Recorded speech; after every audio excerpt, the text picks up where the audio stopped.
Okay, it looks like my theme song is down today, so we're just going to let that ride. I'm not even going to fool with it. Okay, good morning, Apakabar. Today we are talking about the Srivijaya Empire. So why would I say that? Well, that's actually Indonesian for, it's like a, hey, how are you doing kind of thing, a greeting, if you will.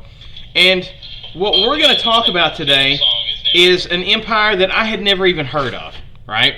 And I was asked by a fellow teacher to start covering certain specific topics. And this is one of those topics where it was just briefly, and I mean very briefly mentioned, as just kind of like an afterthought when talking about another topic, right? And he was talking about ancient Southeast Asian empires. And when I looked and found that there was this massive, massive empire, huge empire, that grew out of an island in Indonesia, I was like, man, that is fascinating. I've got to do a topic on that. I got to learn about that. I mean, obviously, that's where my wife is from. I've been there many times. It's a place I love going to visit. I have family there now. So it's something I wanted to dive into, that there was this huge empire that conquered so much of the world, and I knew absolutely nothing about them. So today we're going, oh, by the way, thank you. So let me give me a shout out. My delivery guy sent a package to my neighbor's house. So that's why I was I was scrambling to get this thing going in time. Because I was running next door to pick up a package from my neighbor's house. So I was a little discombobulated. But let me go ahead and give some shout outs. Thank you, Lee, for joining. Thank you, Narali. Thank you, Quinn. Thank you, Adhavius. Let's see, I think it's Mr. Hernandez, or is that who you are? Is who Jay is? I think I said Lee already. So thank you so much. Let me go ahead and see. I see there's a lot of questions in the comments section. And by the way, thank you for the comment. By the way, this is the Indonesian shirt. It's batik. It's the Garuda right here. You can see the kind of bird, the like phoenix-like bird. Let's see. Let's see. John Solo's YouTube. I've never heard of him. All right, so, videos of talents. Okay, so I kind of dropped the ball with that. I should have put that in Google Classroom. I dropped the ball. We're actually going to do that for next Friday. So next Friday we're going to do that. I'm going to post the assignment in Google Classroom. That is my bad. I dropped the ball on that one. Oh, Jayla. Gotcha. Jayla. Very good. All right. Well, thank you for joining us, Jayla. So anyway, so we're going to save that for next Friday. So you send those, if you want to go ahead and send it to my email. I actually didn't get any either. So if you want to go ahead and send that to my email, I'm going to put it in the daily page and remind everybody. I'm going to send a remind out for it too. Just letting everybody know to go ahead and send it. So what I'm thinking about doing is next Friday, because we had a great response on our Cultural Friday where people sent in baby pictures. So I think what I'm going to do is, not this Friday, but the following Friday, we're going to talk about talents. You know, just send in your talents, whether it's you singing, maybe it could be a picture of some artwork, something like that. We're going to put that on the show next Friday. All right, so let's get going on to the main topic. So again, what I'm talking about today is and it took me so long trying to figure out how to enunciate this correctly, but the Srivijaya Empire. Okay, the Srivijaya Empire. Okay, so who is the Srivijaya Empire, right? So when I first brought up this topic, I was looking over at my wife and I said, hey, Rachel, did you ever hear about the Srivijaya, right? And she was like, oh, yeah, I heard about them. She didn't know a lot about them, right? But she'd heard of them, right? And she let me in on this TV show. And I'm not even going to attempt to try and enunciate how you say it. But it's a TV show from like ancient Indonesian empires, right? And it was so hilarious. Thank you for the kudos. It was so hilarious. I mean, if they dubbed this, I would watch every episode of this. It is just boatloads of awesome. So I had to share this with you.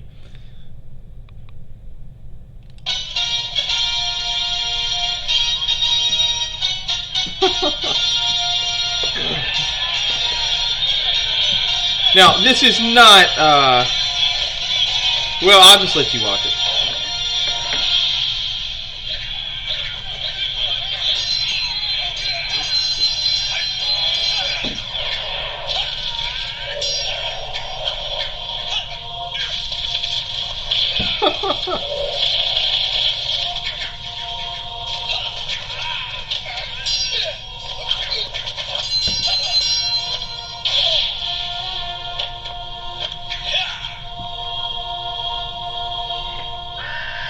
yes.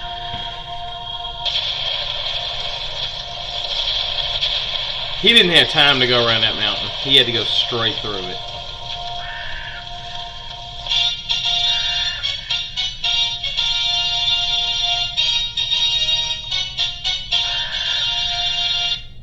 Okay, so it should be of note that is 100% historically accurate. They really could fly giant flaming eagles through mountains. 100% historically accurate. But yeah, so what an awesome show, right? Ravi said I'm seriously, if they dubbed that episode, I thought about even having my wife sit on the couch and just go, sweetheart, will you please translate this for me so I can watch it? Because that is just beyond awesomeness.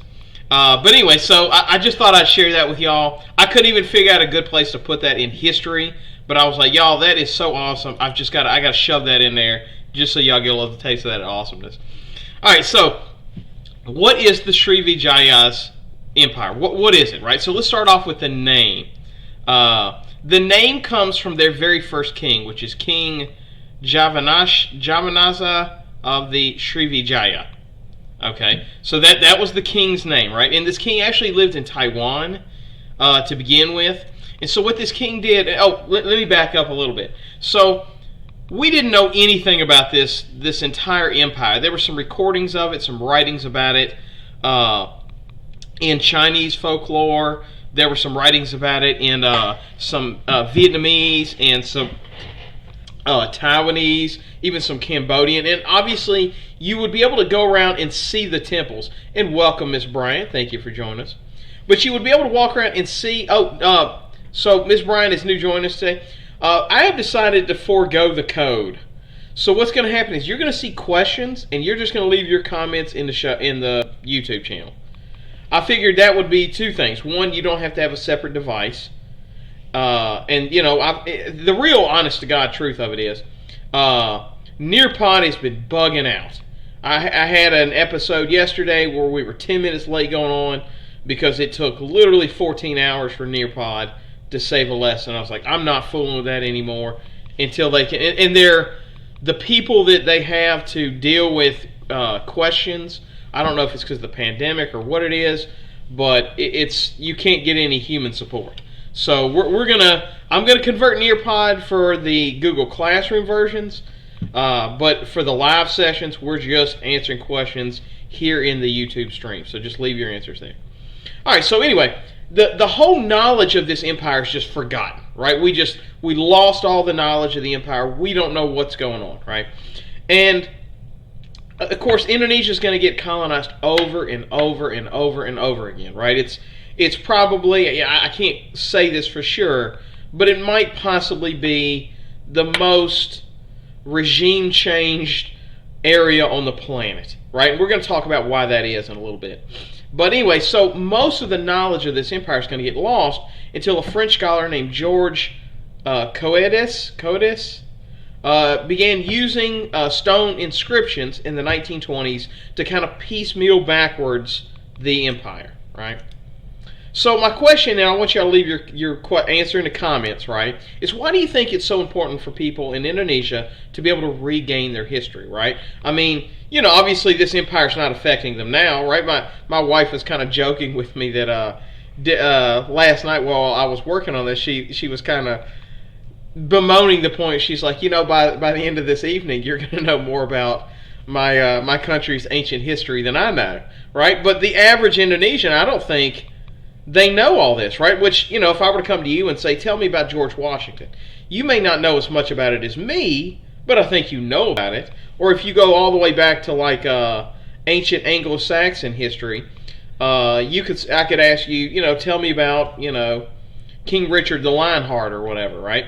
Or maybe if your descendants came from Africa, maybe you could tell me about the Zulu Empire, you know, whatever, wherever the ancient ancestors of your people came from. But the reality of it is, the average Indonesian didn't at this time have any idea that this empire ever even existed. Right. So he says because people of their future need to know. Okay. So my wife said they learned this shortly in middle school. And I think a lot of y'all saying the same things, right? It's good to know your roots, where your culture came from. One of the things that I think is really interesting, particularly when we talk about this one, is, and thank you for joining us, Mr. Pierce. I'm glad you could join us. It's know where you came from. It's also important, one of the things that I kind of bemoan is, if you remember back to that day where I taught y'all about Black Wall Street, right? Y'all remember that day? And when I told you about Black Wall Street, remember I had this, not long, but I had this little rant at the beginning where I said, look, it was something I never knew about. They didn't teach it to me in high school. It was something that I didn't learn about in college. And I took a course on civil rights history, right? And it took a substitute teacher telling me about it for me to even get on my radar. And then I would point out to you that, this is something that you're never going to be tested on. It's not going to be on your LEAP scores or anything like that. But I felt like it was important for me as an educator, particularly considering the sheer volume of black students that we had, for y'all to know about this story in history. And I think it's also important too because, and it kind of goes to this also, I think it's important for the Indonesian people to understand that they once had this great empire, right? That they are capable of doing great things. Just like I felt it was very important for my students at Broadmoor to know that black people were capable of doing impressive things, right? We need more stories about Black Wall Street, about accomplishments where black people did things other than just escaping slavery, right? So that was kind of why I wanted to make sure it was brought in. And let's see, Kaylin says, it's important to know where your people came from and what they went through. Absolutely, right? So that's kind of one of the reasons why I think it's so important for the Indonesian people to know this. It's not just to know their own history, but to know what their people are capable of. That my wife will jokingly say she's from a third world country, but, it's important to know that at one point in time, they were a major force to be reckoned with in the planet, not just Southeast Asia, but on Earth. And we're going to talk about that in a second. So their descendants are the same descendants that Moana. If you ever seen the show Moana, and I'm going to have this kind of playing in the background, you can kind of see it. Let's get to the point where you can see it. So, she's looking at these cave paintings and she realizes, wow, my descendants were great voyagers, right? This is these people, right? Now, we're talking hundreds of years ago, but they're going to go off and colonize Indonesia. They're going to go off and colonize. And these are the boats, by the way, that the Srivijaya, they would have used very similar boats to these types of boats, right? It's the same people. They just continue exploring. They go out and explore all of the Pacific using these boats, right? So the same empire. In fact, if you listen to some of the Hawaiian language, obviously my wife couldn't speak Hawaiian, right? But she'll notice similar sounds. That's like, wow, that may not be a word I speak, but it has a similar root language of the ancient Indonesian talks, right? So same people that would go out and colonize the Pacific Ocean, right? And they were also great sea voyagers, right? And the term that is used for this is a, and I'd never heard this until I was actually doing research on this. It's a thalassocratic people. Thalassocratic people, right? And those are basically ocean people, right? These people are ocean people. Indonesians today, 14,000 islands, something like that, 13,000 islands. You got to be an ocean people, right? I mean, just to nothing else than to navigate these different islands, right? So great sea voyagers. Yeah, my wife, I tell you, it kind of made me tear up. The first time we watched Moana was saying, she was mentioning to me, of course, one of her favorites was Mulan, but not, she's Asian, but doesn't look like her, right? And she made that comment of, and it almost brought me to tears of her saying, I never thought I would see a Disney princess that looked like me. And, man, that was powerful, right? Okay, so the question is, why do you think it would be like to explore and move to a strange new land, right? Because that's what our people did. Like, they just hop on a boat and go, hey, we hope there's a place for us to land our boats over there. We don't know. The people that first went to Hawaii, they didn't know there was a Hawaiian island. They just, we're going to sail, and if we find land, great. If we don't, we all die, right? But, it doesn't have to be that. What do you think it would be like just to, and of course, my international students can already kind of attest to this, but what do you think it's like to move to a new land, right? We're not talking about moving from Louisiana to Mississippi, right? Where it's like, You just got to figure out where the new grocery store is. We're talking like new place, new climate maybe, new culture, new language, new ethnicity, all that stuff, right? Yeah, okay, yeah, Lin-Manuel Miranda. Yeah, he is a huge fan of mine. In fact, I made my AP class listen to the entire soundtrack from Hamilton. Love that. In fact, that's on my bucket list, is to see him do Hamilton. But yeah, just, I'll tell you this, and I've done it actually multiple places, right? Whether you're talking about, I've been to Japan, I've been to Indonesia, Mexico, right? All over the place, right? And boy, I tell you, it definitely, you can understand the excitement, right? You understand why these people wanted to travel and just explore the earth. And I always joke with people, but it's true. Travel's addictive. It really is. Once you start exploring strange new lands that are new to you, you try new foods, new things like that, it's really addictive to do. Yeah, and it is scary. It's always scary, too. Very challenging, particularly I imagine in school. But, it can be really exciting, too. And I'm also curious, and you're welcome to leave this in the notes. Obviously, my international students can say, coming to America was an experience. But what are some other places you've been to? Has anybody here ever traveled to another country outside of the country where they were born, or the United States, one of those two? I'm kind of interested to see where y'all have been in this. Okay, so around the year 500, the roots of the Srivijaya Empire began to develop around present-day Pelabang, Sumatra, right? And that's where they're going to make their capital. The Sri Javanese of Srivijaya would lead an army of 20,000 men from Taiwan to settle the island of Sumatra as a Buddhist theocracy, right? So let me go back in time and remind you the types of governments. A theocracy is a government that is run based around a religion, right? In fact, there would be monks that would come to this area, and they would just talk about on and on and on about how kind and peaceful the people were there, and how welcoming they were, because the people on the ground were trying to live a very Buddhist, do no harm type lifestyle, right? So this is a Buddhist theocracy. And it should be of note, when they came here from Taiwan, and I guess I shouldn't even use the word conquered, right? They just kind of colonized. Like, it's not like there were people there and they just took the land from them. It was like there was Palambuk. Okay. Palambunk. Yeah, okay, hopefully I said that right. So, they went there and just basically, there's nobody living there. And they just kind of said, all right, this is a good land for us, again, ocean voyagers, right?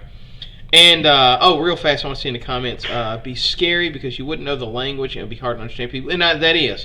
I've always been blessed that I've had somebody around me that could speak English. Raby says he's been to Canada. Okay, I went there very briefly. It was really fun, very cold. But I definitely want to go to, like, the more northern portions, like even to like Nunavut or something like that, to kind of see the Arctic Circle. Traveled to Korea and Japan. Oh, I haven't been to Korea. I've been to Japan. Very fun. Rachel said I was very close. I'll take it. All right, so in 684, Dapanta Hyang Sri Javanasa would seek to expand his empire. Hopefully I got close. Again, I do not speak Indonesian, so these are all foreign words to me. I'm working on it, though. Would expand his empire. He wanted to expand Buddhism, right? And so that was a main driving force to expand Buddhism. So he would take another 20,000 men on a journey to acquire wealth, power, and magical powers. Right? That's according to his writing, what he was looking for. He was looking for those three things: wealth, power, and magical powers. I don't know that he ever found any magical powers. Maybe he found that flying eagle that he could ride on. I don't know. But that was his agenda, right? And he would conquer the Malayu, who were rich in gold, right? So this is kind of the starting to get north of the Sumatran Empire. Okay. Now, the Srivijaya would continue to expand their empire, but did not seem to mess with Java. And this is going to be very important for you to understand later on, too. Let me bring up a map, because this one cuts it off. A map of Indonesia. Bring this up here real fast.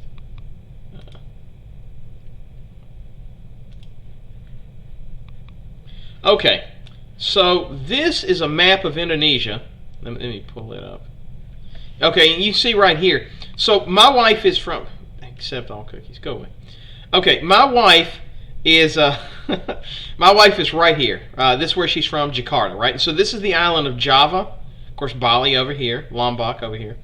Okay, and this is the empire we're talking about, right? It's Sumatra. And today they're all one single country, right? They're not separate countries. They're all one country. But during this age, so to speak, you had two different kind of, I guess, countries. They're not really countries, more like civilizations, right? These two different civilizations. And they saw themselves as sister civilizations, right? I mean, they had the same ancestors, the same people that brought them out, you know, the same people that would go off and make Moana, right? It's the same ancestors. The best way I can really kind of describe this would be almost like America and Canada, right? We both have ancestry of British colonialization. We both have ancestries of how we treated the native people of that era. So very, very similar stories and backgrounds, especially here in Louisiana, right? So we have that blend of French and English colonialization, very similar to Canada, right? So that's the best way I can describe it. We're kind of like sister countries, you know. I mean, very joined at the hip.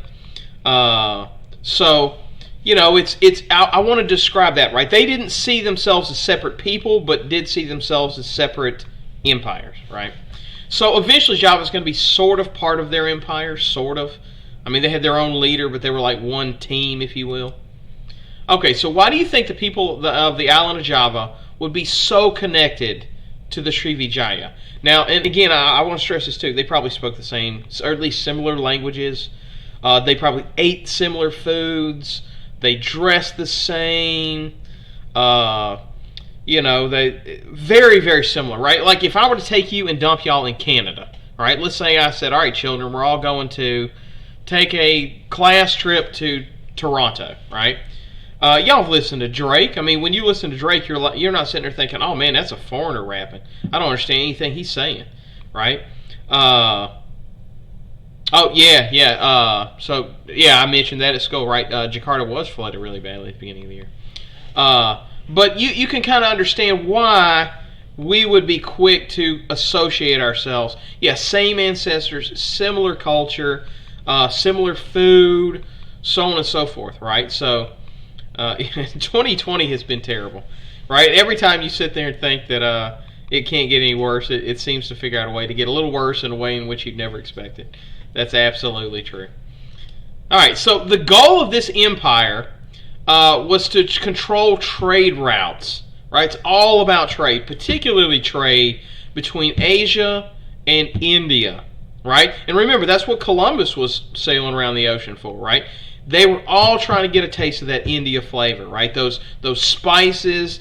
If you ever eat Indian food, and I know Nirali can probably tell me all about this, you know, they have some of the most exotic flavor profiles on the planet, right? Whether you're talking about the different curries and so on and so forth. You know, and if you're, let's say, growing up in, you know, some other tropical place, or even for the Europeans, right? You know, you get a sample of some of those flavors, some of those curries and stuff like that, it's like, you've never had anything like that, right? So one of the main goals was to try to tap into, you know, if you think about it, it was like that was the booming export of the era, was how does everybody get a hold of some of these flavors coming out of India, right? And so whoever controlled trade controlled the market, right? And so that's a major selling point for the Srivijaya, right? Spices, sweets, huge range of flavor profiles come out of India, right? So, in fact, by the way, if you ever go to Indonesia today, they make a lot of curries there, and you can really feel that India flavor. There's a dish I kind of wanted to get together with some of my Indian friends, and I have a friend from South Africa and my wife, and let them see if they can remake it. But it's kind of like that rendang that I brought for the class. But it was this South African rendang because there was a period of time where they brought in people from India and from Indonesia. What is it? Oh no, gobi Manchurian tikka masala. No, Rachel, if you can remind me in the quote what was that food that we were talking about? But anyway, it was a collaboration of India, South Africa, and Indonesia, all coming together to make one dish. And I really want to try that. I got to give that a shot sometime. But anyway, so the Champa Empire of Vietnam would begin to do really well in trade, right? So these are kind of like rivals, if you will, are trying to control that trade from India. And this would lead the Srivijaya to decide, well, if we can't beat them, let's take them, right? So they'd begin to conquer the region in the 7th century, right? Conquering the Champa Empire.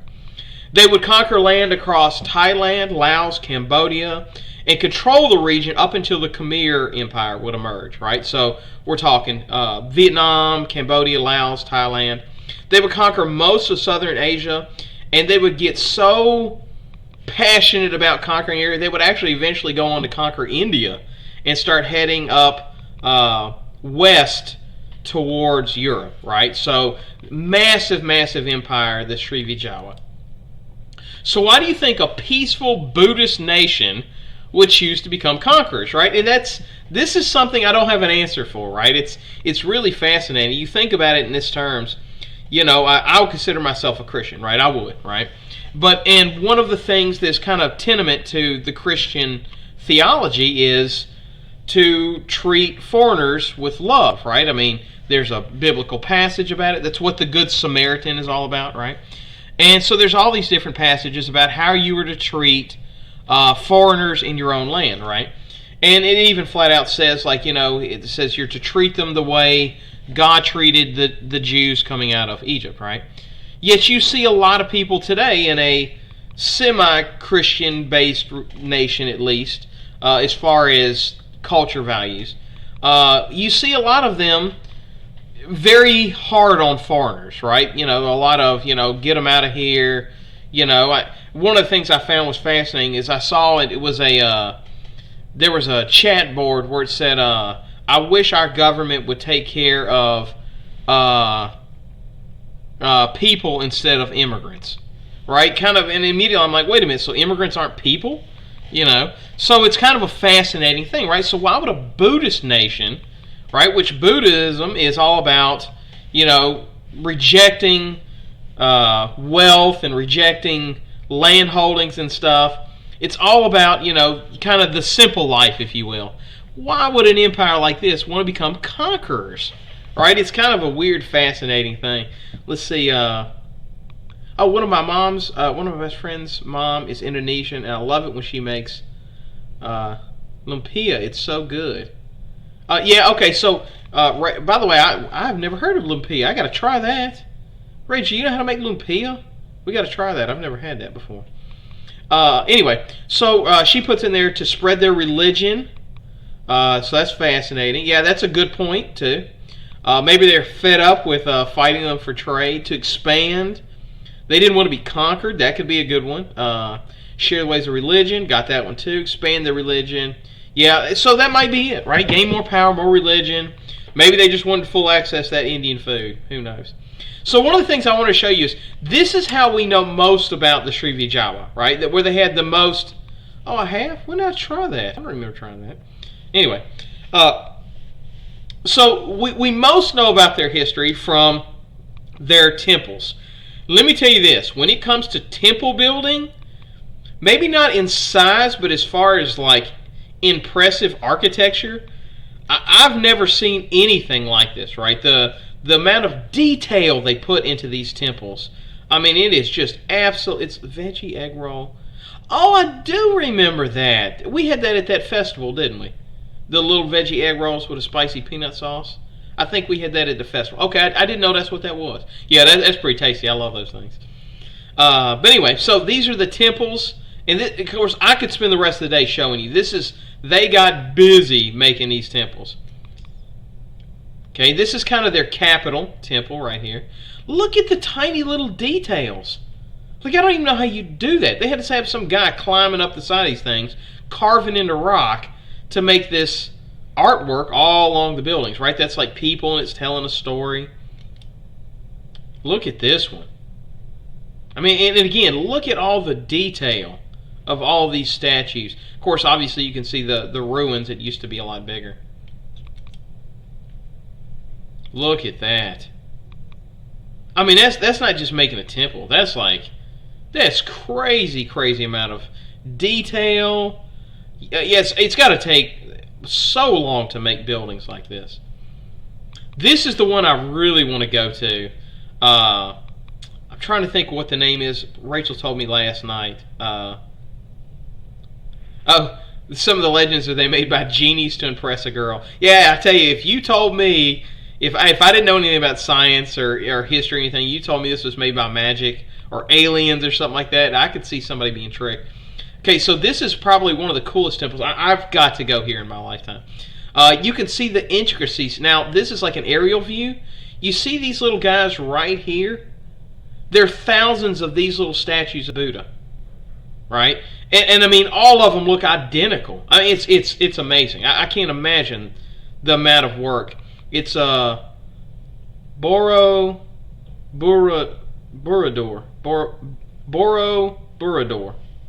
Okay, I think I said that right. Borobudur. Okay. Here's another image. And again, more temples. Look at the detail on this one. And by the way, it's gold. They are going to find gold, by the way. And they're going to incorporate that. Yeah, they just want gold just to put it in their temples. Oh, yeah, India's famous for temples, too. So my question is, what are your thoughts? And some of y'all have already been chiming in on this. What were your thoughts on the Srivijaya's temples? Curious what you have.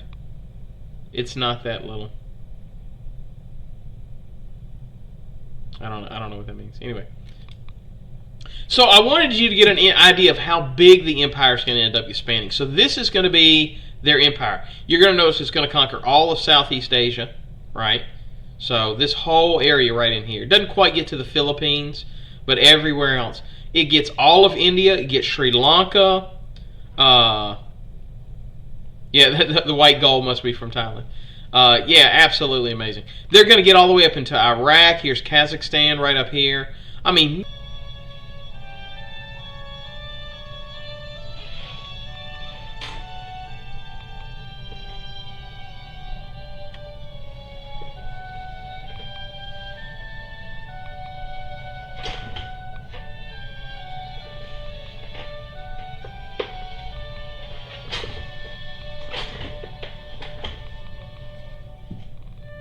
Now, it should be of note, probably a lot of the women were walking around topless in this era.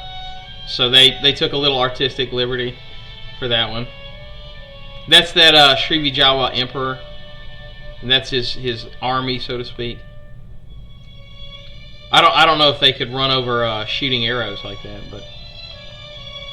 And yeah, they had a lot of monks. Religion was a huge part of their... But I mean, imagine just walking around. Everywhere you walk, there's nothing but like gorgeous statues. And temples.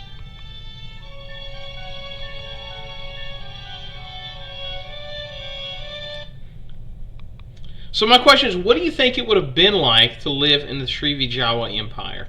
You know, I think Rachel probably has a better idea than anybody as far as the food and things of that nature. Especially the climate. You know, it's going to be hot almost all year round. I think the coldest it gets is in the high 80s. But what do you think it would be like to live in the Srivijaya Empire? I'm kind of curious what your thoughts are below. You know, you don't have any technology. Everybody is basically the same religion. Beautiful temples everywhere.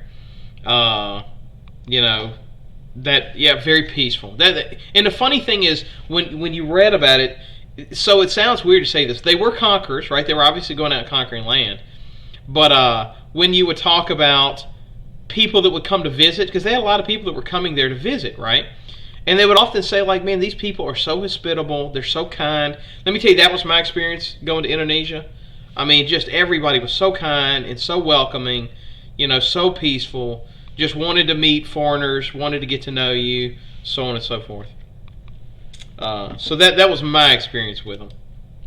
So in the 10th century, the kingdom of Madang, Java, right? So this is the other island, right? Remember I told you to hold on to that thought that they were kind of like sister empires. So the Madang would decide to establish that they were in fact not part of the Srivijaya Empire, right? So they wanted to make it crystal clear, look, we don't roll with them. Like, we're sister empires, but we're not part of the same empire, right? And they had never really been in any official capacity. And they wanted to make sure that they weren't being controlled by the Srivijaya, right? So they got an emperor in who kind of had I'm big for my britches and I don't want to be their redheaded stepchild type mentality, right? They don't want to be the little brother to this major empire. My wife said things of note people in the Palabang where Srivijaya was located were traditional clothes were very influenced by Chinese culture of red and gold. Yeah, that's fascinating. And of course, obviously the countries, by the way, you can tell that's why I made the presentation red and white, but they incorporate red into a lot of stuff. So anyway, comes in this guy right here. Now, his name is Daramawan Gasa, I think is how you say it. And he is the emperor of the Madang, right? And he would launch a naval invasion against Srivijaya, right? So this guy comes along, he decides he's going to get a little big for his britches, and he's going to try to establish, his dominance, and, he's kind of like a, make Java great again type mentality, right? And so he would be so successful because, the Srivijaya, they weren't ready to be invaded by a foreign power. Who would go after the king, so to speak, right? So it gets so bad for the Srivijaya that they're going to actually call upon China to help them, let's see, Dharma Wangsa. Did I say that right? Dharma Wangsa. Okay. So Dharma Wangsa. Okay, so they're going to call on China to help remove them from their capital. So, why do you think it was such a big deal to have Dharma Wangsa and his empire attack the Srivijaya? Why do you think it was a huge... why did that one really hurt to have them attack them? And I mean, of course, your guess is as good as mine, but my kind of thought would be the feeling of really? You're supposed to be like my brother. Why would you attack us? I mean, I could understand India attacking us or China attacking us, but really? Y'all were, I think the thing would be if tomorrow you woke up and Canada was launching an invasion. And you're like, really? Canada? Why do they have beef with us? I thought they were our allies. So I'm curious what your thoughts. Why do you think it was such a huge deal to have the Madang attack? So leave your comments below. All right. Feeling of betrayal. That's right? They thought they were allies. I think most... Let me tell you this. Just because you have a different king, the average person living in the Srivijaya... Let me go back to this. The average person living in the Srivijaya, they didn't think of themselves as being a separate people from the Javanese. Right? They didn't see themselves as such. I guarantee there were people that had family in the other island. Right? That they would, they had a brother or sister or, maybe somebody got married and they moved and stuff like that. So, it'd be like if tomorrow Louisiana went to war with Mississippi. You're like, wait a minute, I have family in Mississippi, right? So it's more than even just allies. It was they kind of thought of themselves as one people. Not the people that worked in the empire, but the physical people walking around, They didn't see themselves as separate kingdoms, So that's why it was particularly tough, right? So the Chinese emperor, to get him to help, they send a convoy up there to convince him they had built a Buddhist temple in his honor, right? So Buddhism had spread to China. And I want to point out, this is where it's so funny. They basically tell him they built this Buddhist temple for him, but the temple had actually been built hundreds of years ago. It's a trick. They're like, hey, we built you a new temple. It'd be like me saying, to one of y'all, oh, hey, I built you this Liberty Bell in honor of your class of 2020. And you're like, the Liberty Bell? That's been around for hundreds of years. What are you talking about?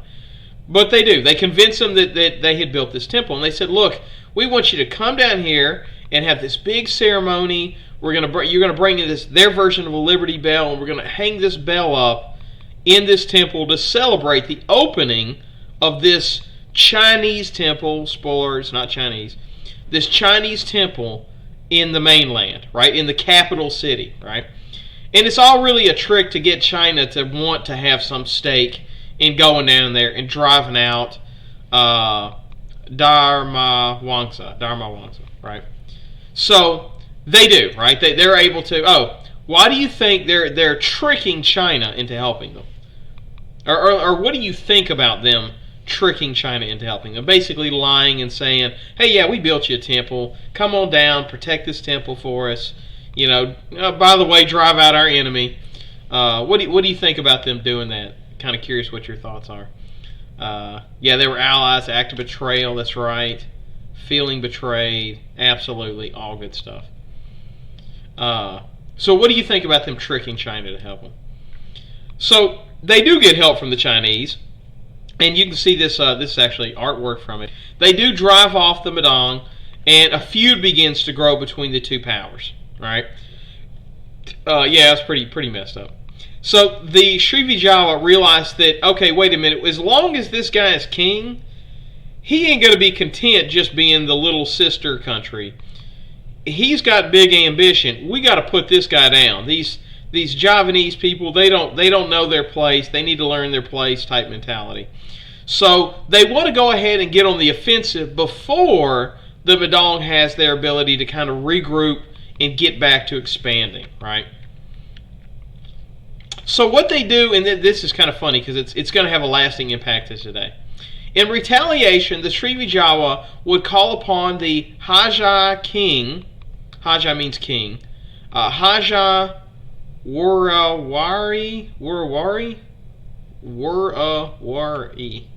I think is how you say it, right?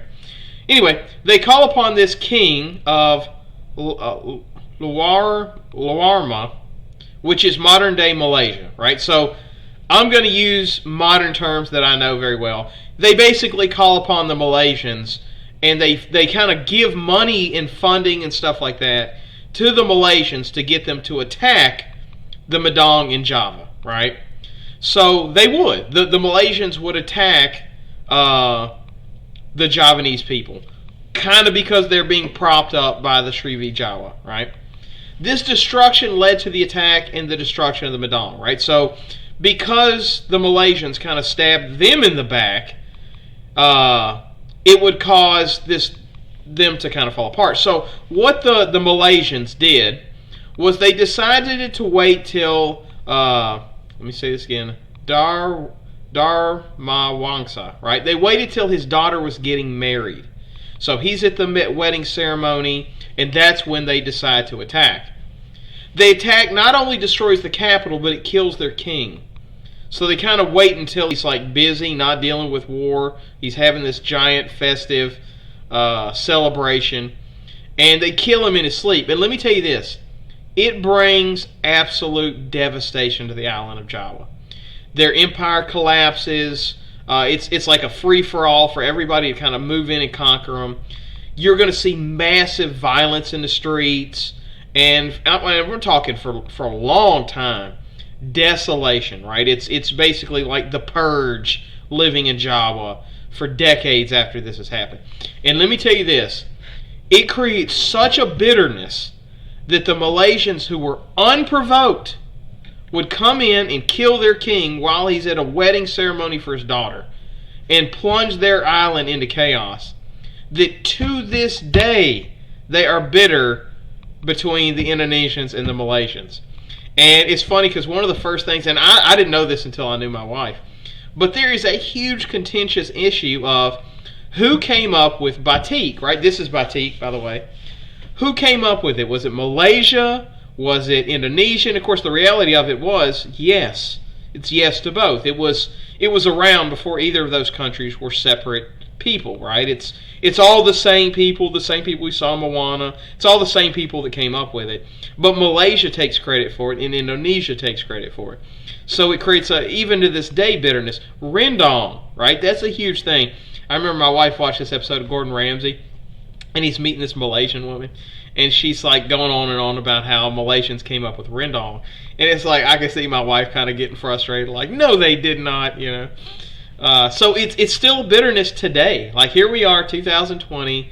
There's still bitter between Indonesia and Malaysia. Why do you think the bitterness has lasted? Keep in mind too, I want to stress this enough too. The entire history that I'm telling you about, right? All of this had been forgotten to both, right? Like there was a period of time where nobody in Indonesia, well, not nobody, but the average Indonesian didn't even know the Srivijaya existed. Didn't know anything about it. Didn't know about the Madang. Didn't know any of that. However, they still remembered they didn't like Malaysians, right? So why do you think that bitter existed even past the knowledge of the history existed, right? And I think it's kind of that whole thing of like, even a dumb animal, if they get hit by a car, they learn to fear all cars long after that they have forgotten about the incident, right? And I think humans are just more advanced animals, right? Even if they forgot their own history, I think there's a feeling of remembering. I don't remember why we don't like them, but I remember we didn't like that time where we were stuck, living in that crappy situation. So I'm kind of curious why you think the bitterness still exists today. All right, so with the toll of the war with the Madang, they start having a lot of piracy, right? A lot of people, the soccer badminton tournament between Malaysia and Indonesia is like Auburn and LSU versus Alabama. Absolutely.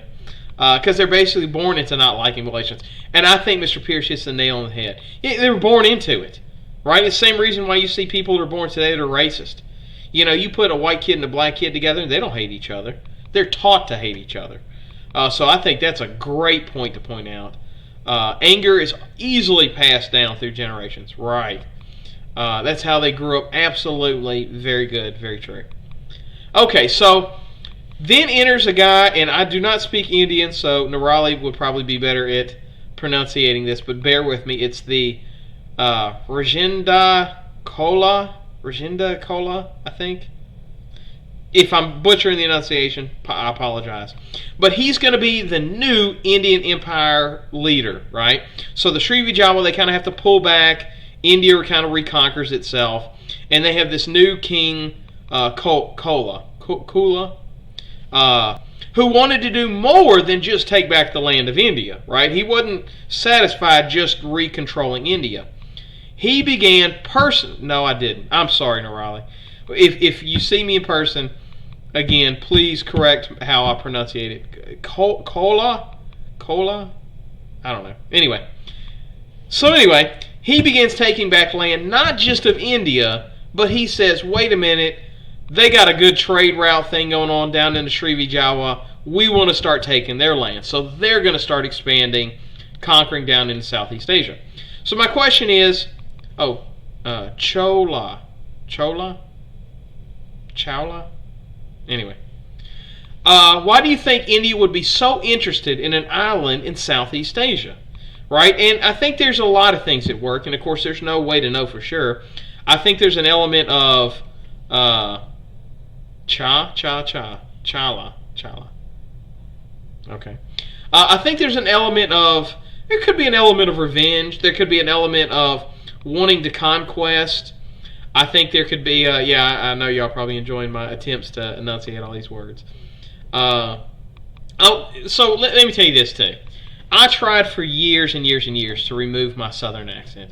I know that, T'Challa, okay, so Chala, okay, all right. I tried for years to remove my southern accent. I was like, I made it a quest. I'm going to stop saying the word y'all, and I'm going to stop talking like I'm from Alabama.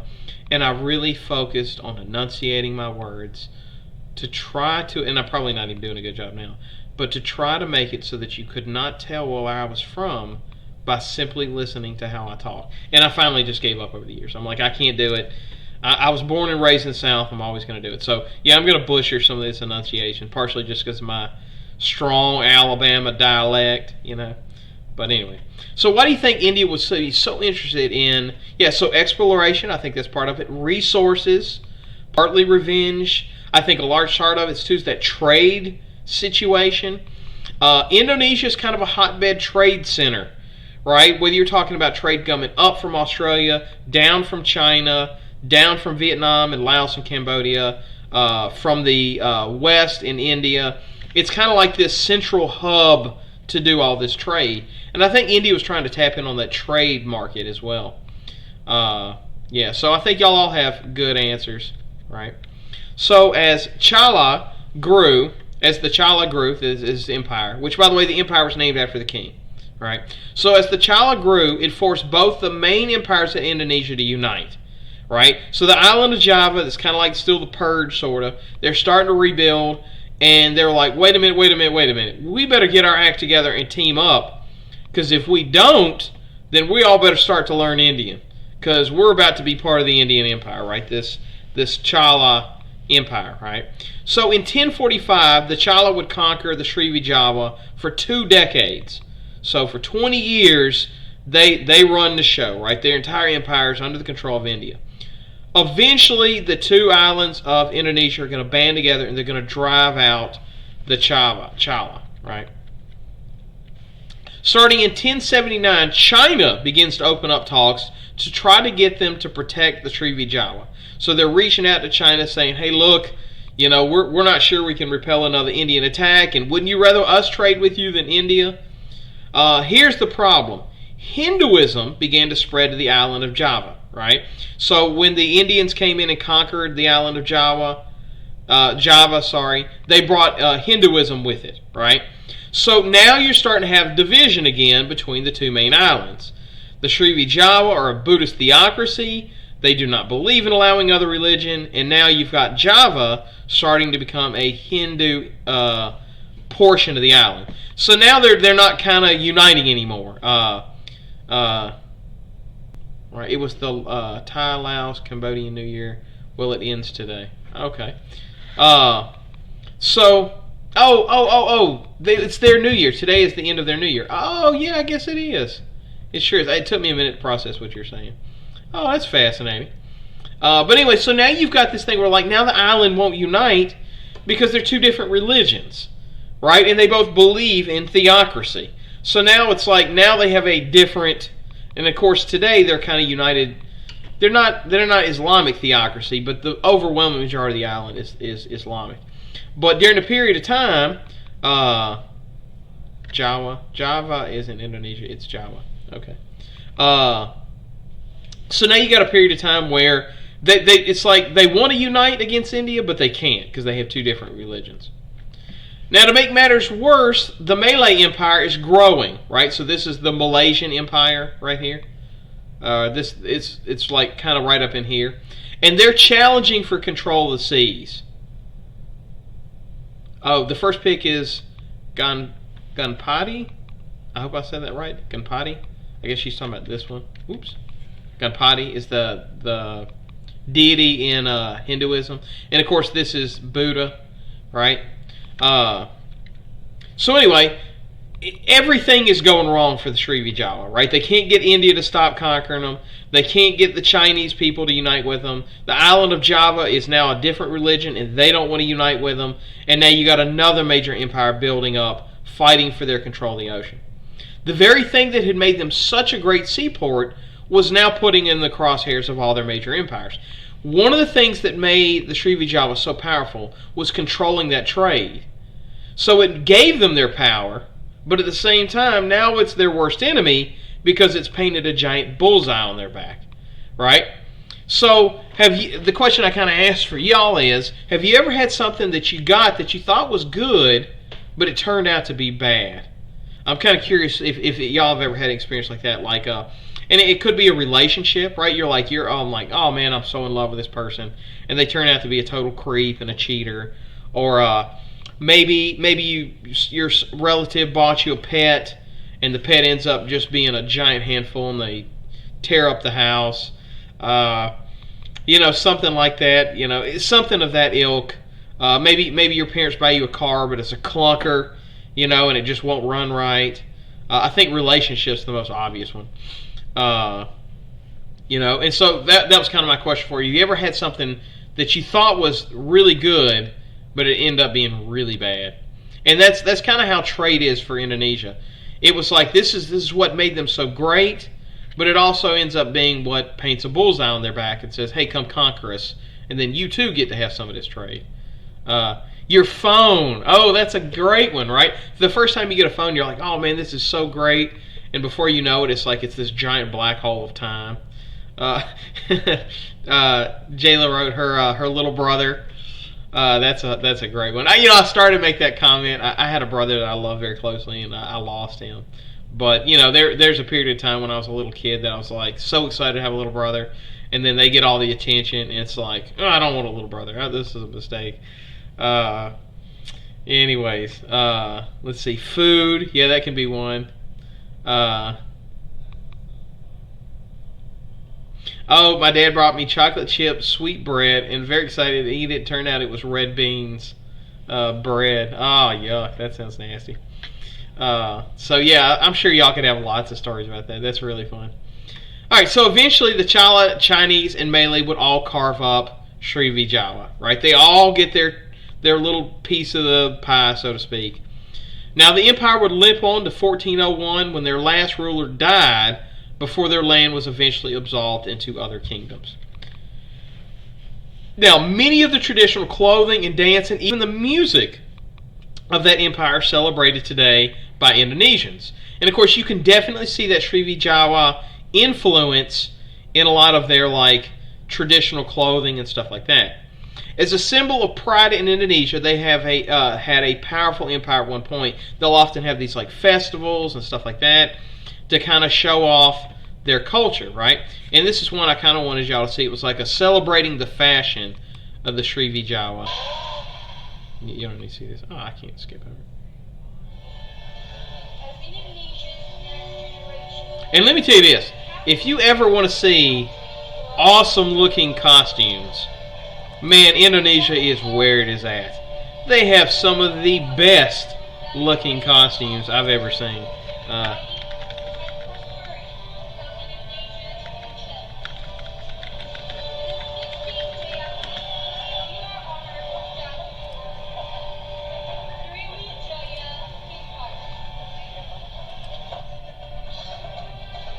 Yeah, I wanted to show you this too. I can't pause it.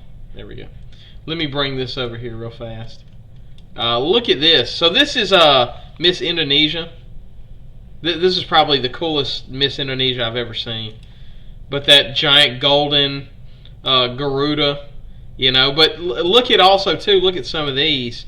You can kind of see where it's kind of made to look like a temple. I mean, you could definitely feel that influence still lingering today. Oh, look at this one.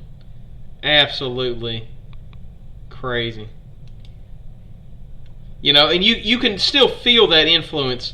And this is the Miss Universe pageant. But you can still feel that influence today. So that is going to be it for my lecture. And of course, that would be the end of the Srivijaya. They're going to eventually become Indonesia again when they're recolonized, reconquered, so on and so forth. But so anyways, in the comments section, before I let y'all go, I'm curious, what were your thoughts on the Srivijaya? What did you think about it? Anything that stood out to you as being interesting? I also wanted to open up this time for questions about school or anything like that. I feel like it's mostly the same people that show up, but I do want to stress this. So the governor has announced that schools are closed for the rest of the year, right? They're done. I want to make sure that we point out this distinction because this is really important. When he says that, what he means is the school buildings are done for the year, right? No more going to physical property, Broadmoor High School, right?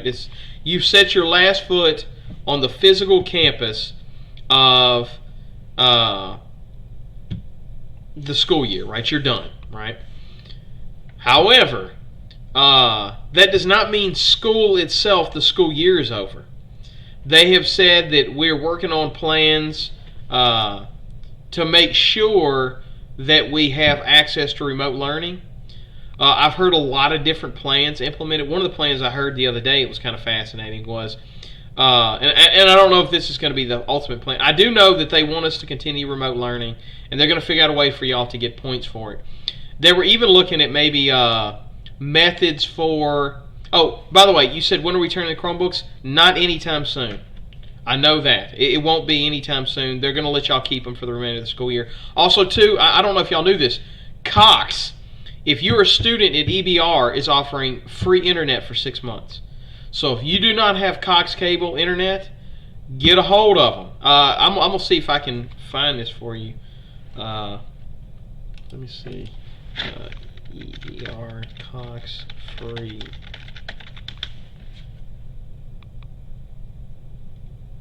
Let me see if I can find this for you. I should have had this pulled up.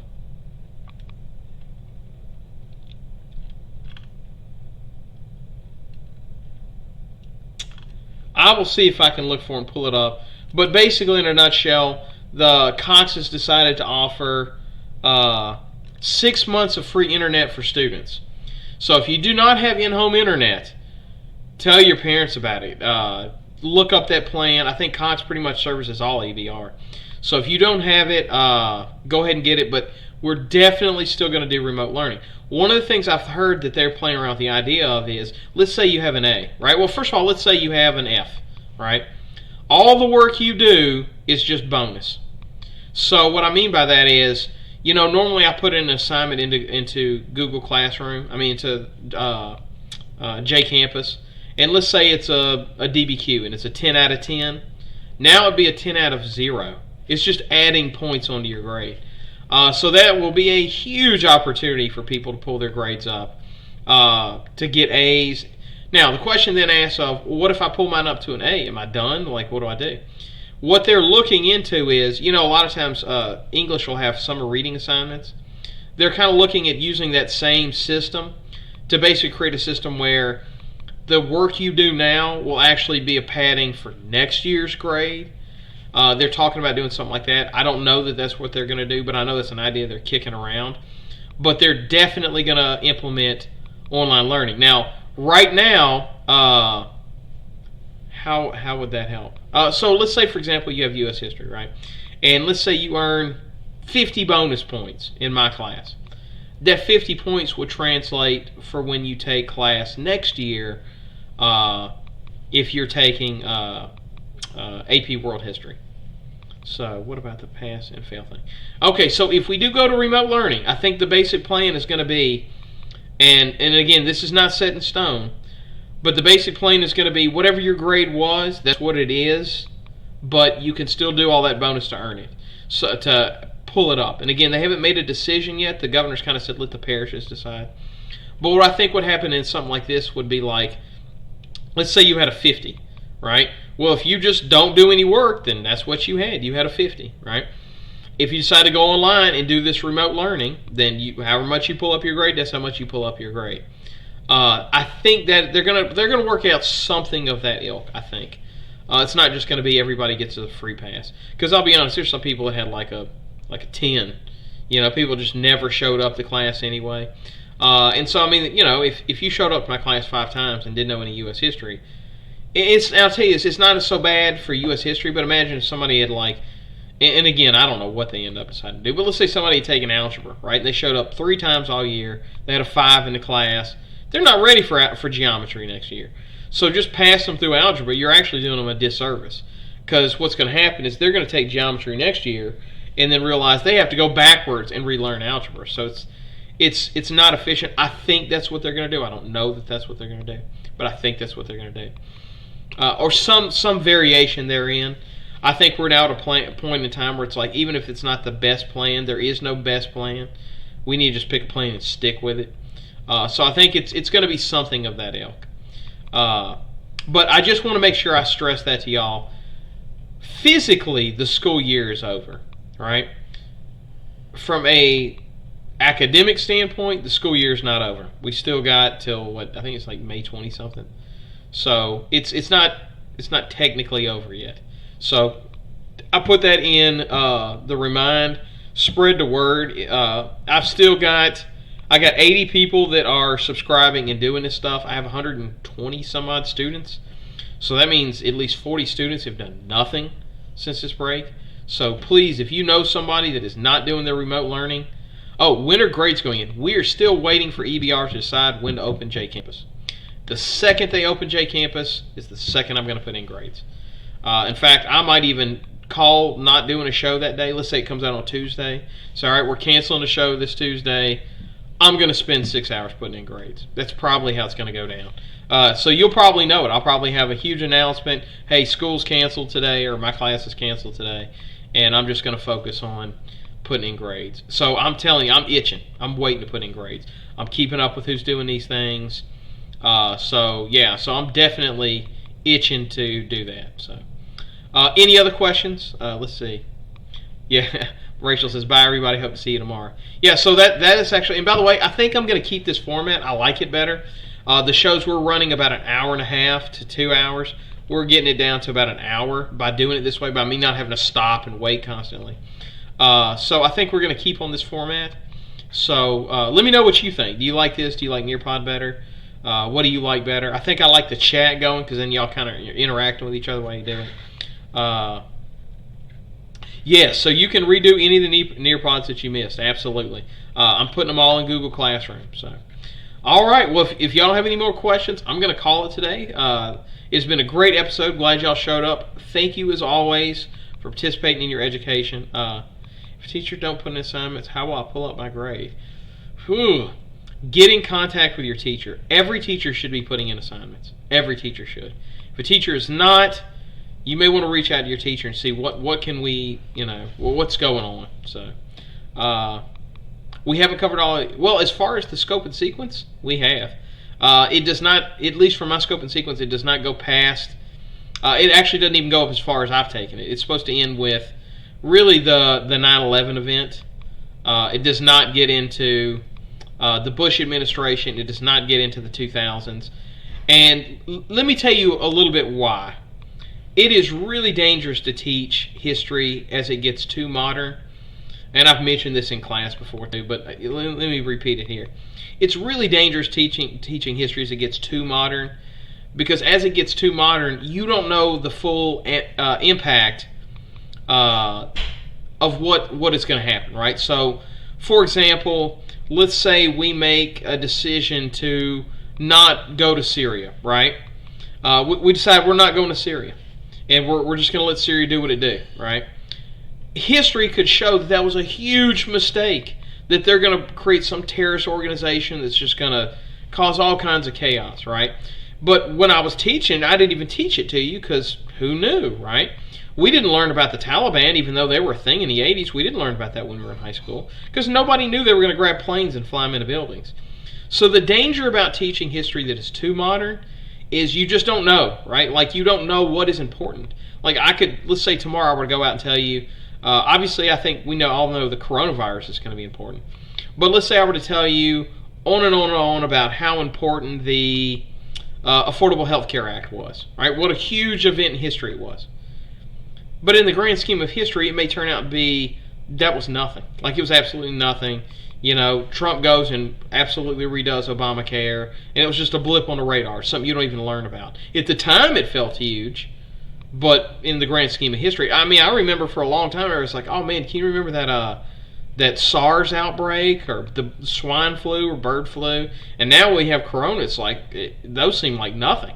All right, when we go back and we talk about disease in the early 2000s, like when we're in the year 3000, and the historians go back and they look at disease in the early 2000s, they're not going to mention, H1N1. They're not going to mention that. They're going to mention the coronavirus.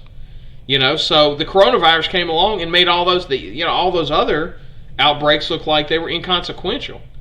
So that's kind of the danger of going too far in history. I'm still going to do the culture days, just because that's just more about fun. So we'll still do that one. Like, I've got the early 2000s culture coming up, so that one's going to be fun. That's going to be 2000 to 2009. Let's see. Jayla says, we only have 2 teachers doing work. Ew.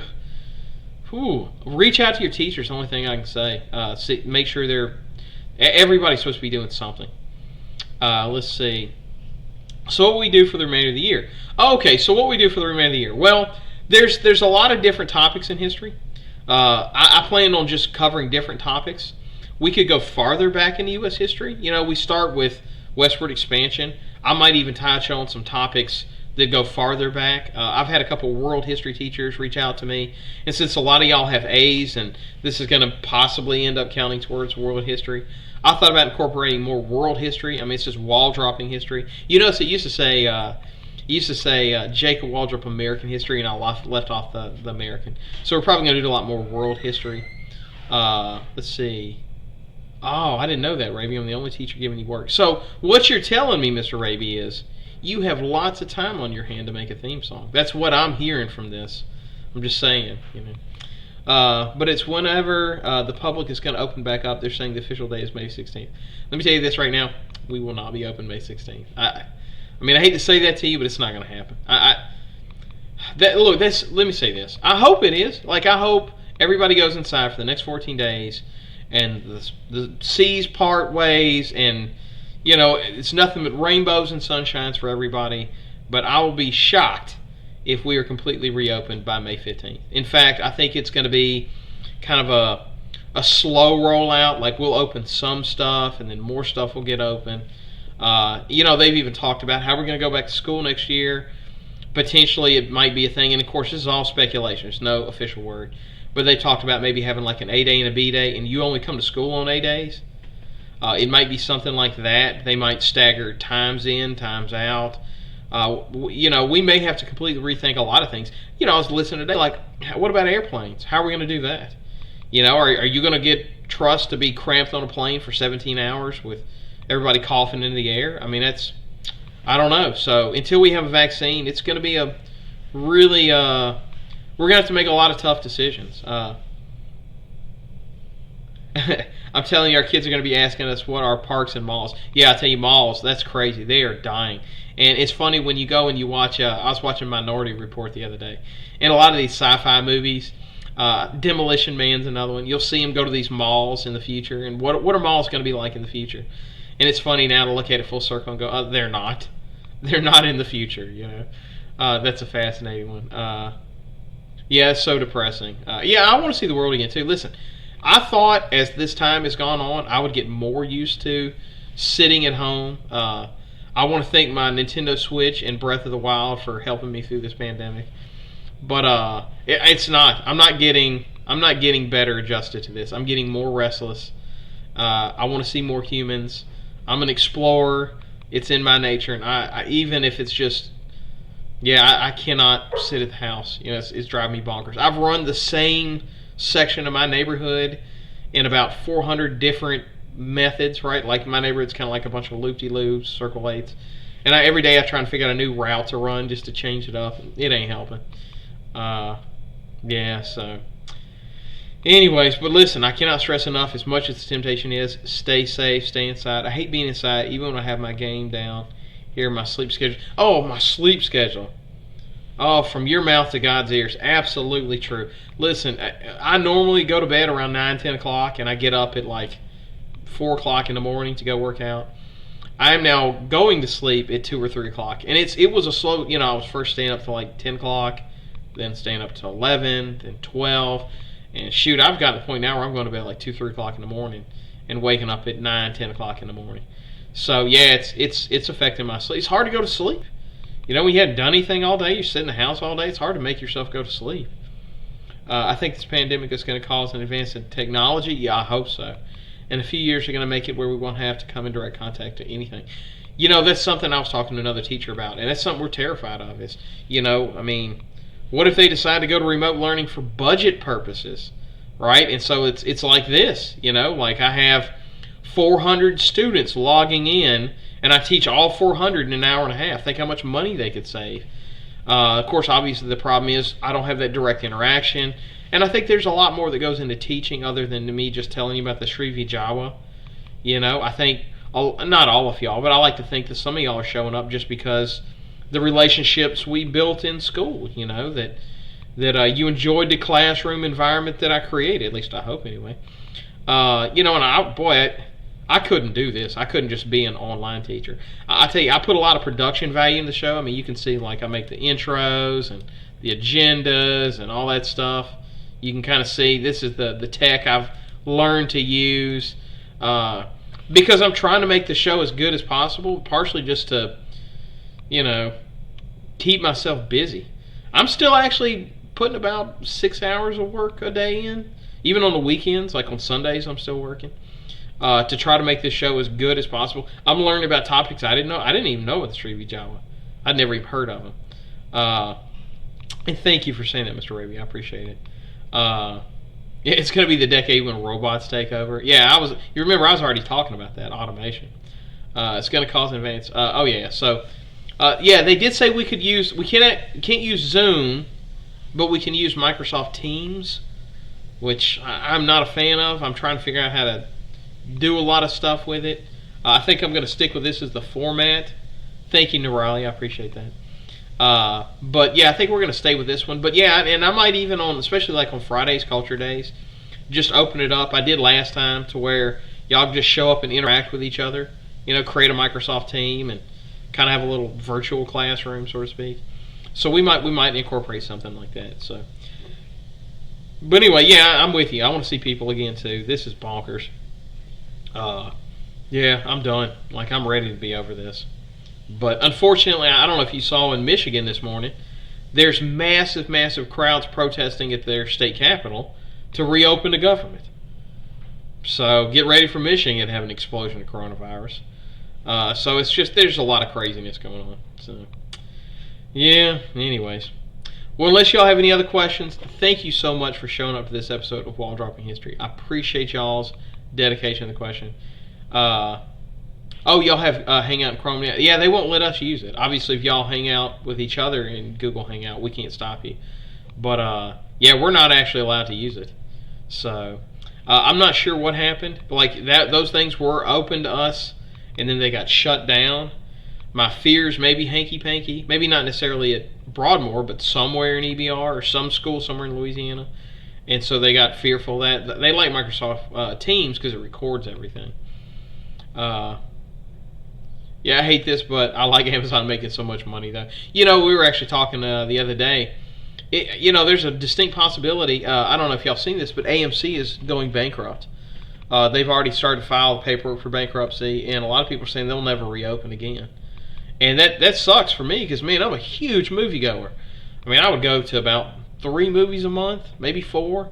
During the summer, it's like I felt like 6 movies a month. And that's kind of my thing. Like, that was always my date move in high school. Was I would do movie and a dinner. I think a lot of people get that date backwards. They do dinner and a movie. But, if you go to a movie and a dinner, then you and your date have a shared experience, and you can talk about the movie, right? So, it's easier to manufacture conversation. And it kind of gets rid of that initial awkward where you're both sitting at the table and you're like, I don't know what to talk about, right? So that kind of became my go-to date move. So a lot of times when me and my wife had date night, that was our date night. We'd go see a movie and go eat dinner. And, man, it's driving us bonkers. We hadn't had a date. I mean, if you count walking the dogs as a date, we hadn't had a date, and I can't even... I'm losing track of time. I forgot when civilization happened. Let's see. Yeah, so let me tell you this. Even after this pandemic, I'm not going to the movies. Do I want to see Black Widow? Sure I do. I don't want to see it enough to risk my life or my kid's life. So, yeah, a lot of stores are going to go bankrupt. But anyway, they were talking about Amazon possibly stepping in and buying up AMC. So it might be you go, instead of going to the AMC movie theater, go to the Amazon Cineplex or something like that. But somebody's going to have to, because look, there's a lot of billion-dollar movies. How does Disney supposed to show their movies if all the movie theaters are closed?